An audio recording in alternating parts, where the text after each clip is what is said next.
Hey guys, Suckout here. I want to give a quick update. Now, you'll notice I'm on a new character. Did my other character die? No. My other character did not die. It is still alive. It is level 83. Yoji meme. For some reason, 83 seems to be the level that characters get benched. Why am I playing this over playing the iceshot character? The long and short of it, the iceshot character is a character I'm not sure what I want to do with. At the point that I stopped playing it, it had 4.5k HP. The damage was okay. Reflect was scary. If I didn't evade a single shot into a reflect mob, it would hit me for about half of my HP, and that was with a terrible bow. Now, I was in a very awkward situation with my iceshot character where it felt smooth, but reflect scared the shit out of me, and I didn't have much defense. So, for hardcore, when you haven't got much defense and reflect scares the shit out of you, and you're streaming for a long period of time, we just did a 15.5-hour stream, then that's not a very good combination. Now, I wanted to make that character CI in the last video I talk about it. I say how I wanted to make it CI because I didn't feel safe on it. Currently, to do the build I want to do, and for anyone wondering, I kind of want to turn it into a signal shot style build. If you don't know, Blast and Cap did an amazing signal shot build. I want to do that, but on a much lower budget, obviously not using mirror-worthy gear, and use some iceshot stuff, and that was kind of my idea. Now, the more I played the character, the more I thought about it, the more I think that will work, but it requires such a large initial investment that at the start of a league, it's not really something I want to do, and there's nothing really worse than like chain mapping on a character which feels really sketchy, to then have a stupid fuck up and reset all of your progress and miss out everything you've currently invested into it. So what I decided to do was, you know what, let's go back to the build you actually wanted the league start on, farm up some currency, come back to the iceshot, make it CI, and explore it later. So this was the character that I actually wanted to league start on. I just started leveling it and, you know, got up to 53. Nothing too crazy. Tarke, Ethical Cat, TM. This is a poison assassin using Barrage and or Tornado Shot. And the reason why I planned this as my original league starter is because of one particular bow, and that is the Voltaxic. Now, funnily enough, we're not even going to be using Voltaxic anymore. We're going to be using a Death's Opus because we managed to get hold of a Death's Opus. But Voltaxic is a bow which is incredibly underpriced and undervalued, as is Doomfletch Prism. I made a point of getting hold. I always make a point of getting hold of these three bows at the start of any league, because you can always get them for really cheap. So I got hold of this Lionized Glare. It's a good roll Lionized Glare, and I got it for like a couple of Chaos. Another thing to do is, with these items, I always buy them when I can, and I just throw them in a stash tab. And I only try and get like decent rolled ones. If they sell, they sell. If they don't, whatever. It doesn't do anything. Whatever. So I bought one of these. I was using this for a long time, but as I said on my iceshot character, Reflect was trying to shit on me, so I had to stop using it. I just went to a rare Harbinger. I actually downgraded my DPS quite heavily just so I didn't one-shot myself to Reflect, which obviously feels pretty bad. Doomfletch Prisms are always insane. Incredibly underrated bow. It was like, I don't know what happened, but Doomfletch went from being the best bow that everyone was using to suddenly no one was talking about it, and you can get them for really cheap. Invest in these. But anyway, Voltaxic. You can get really well-rolled Voltaxics for just a handful of Chaos, and a literal handful of Chaos. You can sometimes get like Corrupted, +1 power charge, culling, all sorts of crazy shit in Voltaxic for less than 5C, and it is completely and utterly absurd. So with that in mind, my proposed league starter build and what I wanted to do, people have seen the stream before, was the Tanky Assassin. I wanted a build which had good base life, lots of life regen. I like life regen in my builds, and could clear all the content in the game fairly easily. Now, the reason why this is good for a league starter for bow builds, and you can do it on a budget, is with Voltaxic, they cost a few Chaos, right? They have lower DPS than doing the whole Death's Opus thing, but you can use a Voltaxic, and it will get you as far as you need to go, and then when you want to transition, you can transition into stuff like Death's Opus, start collecting whatever. So where does this whole Barrage thing come into the mix of things? With the nerf to Reach of the Council, with the price of Death's Opus going up and everything, getting hold of the perfect items, especially getting the Helm enchants for Tornado Shot, is very difficult now, because lots of people like Math will be making really good guides. If you haven't, go check out his guide if you want a more softcore orientated version of a basically very similar build.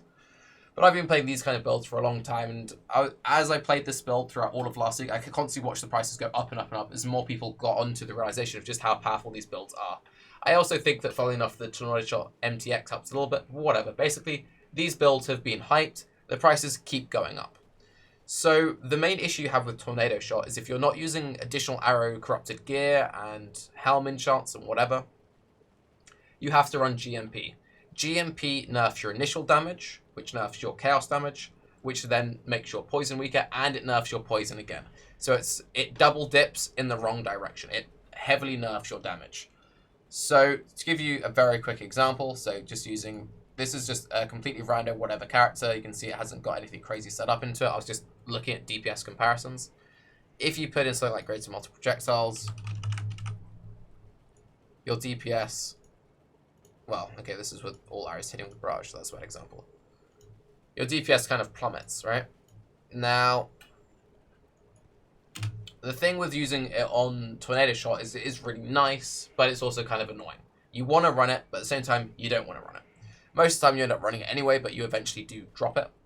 Now, because of the changes to the threshold jewels, Volley Fire, which isn't actually linked in there, which it should be, Volley Fire has been changed. As with all threshold jewels, it no longer needs to be allocated in the radius. There just needs to be 40 dex in the radius.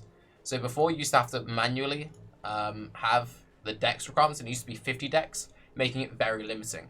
What you can do is you can run 3 Volley Fire jewels, one here, and one here.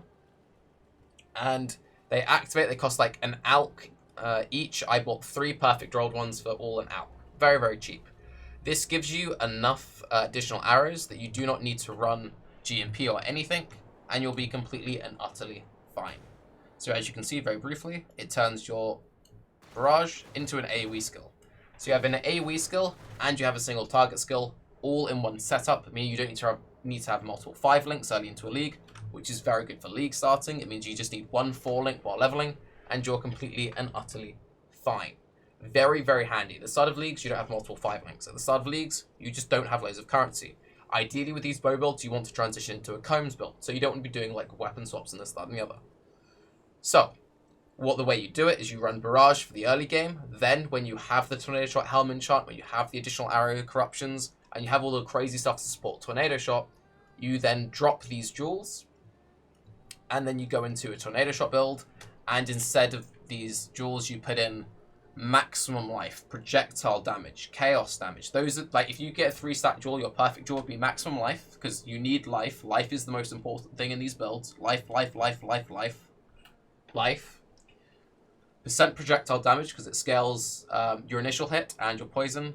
Percent chaos damage, because we're very chaos centric. You can do a more bleed focused build, but this is very, very chaos heavy. We're only focusing on scaling our chaos damage. If you want to do a more bleed centric version, you want to be stacking loads of flat fizz on your gear, running stuff like steel rings, etc. But projectile damage, life, chaos or fizz, crit multi, attack speed is good, resist if you need it, in if you need it. Those are kind of like the kind of jewels you want. And when you have all of those put in, you'll have a more well-rounded, more powerful character than if you stuck with the volley fires. My biggest complaint with the new threshold jewels, and this is something that I experienced a lot with the iceshot build, this is what really frustrates me with the iceshot build. Generally speaking, right side of the tree builds, if you get like 180% life, you feel safe. Because with 180% life, you have like 2 to 3 jewels. You put 7% life in all of those jewels, suddenly you're pog champing. The problem is when you use threshold jewels, you can't put life in these slots. And that completely and utterly gimps you. If I gained life on my iceshot character, I would feel safe with the current amount of gear I have into it. Because I don't have that extra 14% life on where that character currently is, it feels squishy. There's a very fine line between I feel kind of okay and I feel like I'm gonna fall over. And GGG, if you're gonna keep making threshold jewels, please try and make threshold jewels which have some defensive mechanic in it. I would much rather if the iceshot threshold jewel gave life or energy shield or increased defenses or evasion or like something rather than just like proj damage. I get why you do it, but especially in these kinds of builds, which, you know, evasion right side of tree, they've been strong before. Currently they're viewed as often being quite weak. We really desperately need our life jewels, guys. And even in this build, the only reason we can get away with running these volley fires is because I have 193% life in the tree. And we go into Marauder start, giving loads of flat life and we get loads of strength. And for the record, this is a level 86 tree. The reason why I leave it at level 86 is there's a few things you can mess around with. So with Assassin, I should cover this, but I've covered this in loads of videos before. So for your normal lab, pick up Unstable Infusion. Crawl lab, pick up Noxious Strike. And Merc lab, pick up Toxic Delivery. The reason you go Assassin is you get critical strikes, 100% more damage on your poison. Very, very powerful. 20% of Fizz gain is extra chaos against bleeding enemies. Reduced damage taken from over time. Forbidden Taste is one of my favorite unique flasks. It heals you to 100% of your health. It's, of course, it has 2 uses. Puts a nasty chaos dot on you. This mitigates that damage, combined with all the life regen we have in the tree. Mitigates damage when you can run it very, very easily. Now. Basically, it's a pretty straightforward thing. This is what I'm playing right now. I just thought I'd give you a bit of an update. Sorry that I've been a bit hapdash. I've literally just finished a 15.5-hour stream, so I'm pretty tired. The iceshot character, TLDR, if you're still playing it and you're enjoying it, keep playing it. Just because I've decided to stop playing it doesn't mean it's terrible. It's just a case of it's not as good as I want it to be for the current amount of investment. This I can make better for a fifth of the price invested. It'll have more defense and more damage because, surprisingly, poison is a good mechanic. I will go back to the other character. This is what I'll be playing for now. This is how it is right now. It looks swaggerino. Just a few things I'll recommend while leveling. Thief's Torment. We had one of these drop day 1. They're really nice. You can buy them for a couple of chaos. This currently is a 29 all-res ring that you can equip at level 30, which also gives you some quant, and it gives you a juicy amount of life and mana gained for each enemy hit by your attacks. Most people use stuff like Elrond rings for the early leveling process. This is cheaper than Elrond rings. It fixed all your resistances. It's PogChamp. You can use it all the way to Merciless. You don't want to map with it, but it's good for what it is. That's pretty PogChamp. Drill Neck is still a good item, guys. It still double dips. It still gives life. It still gives fizz. It's still just good. Honohome is like a budget Goldrum. Brisk Scrap. Brisk Scrap is pretty decent now. It gives you a little bit of movement speed. It gives you some attack speed. It gives you some resistances. It gives you dexterity. It's just decent. Decent all round. Otherwise, just use whatever. But yeah. I'm Tarke. This is a bow build. Lol. Me playing bow builds in 2K17.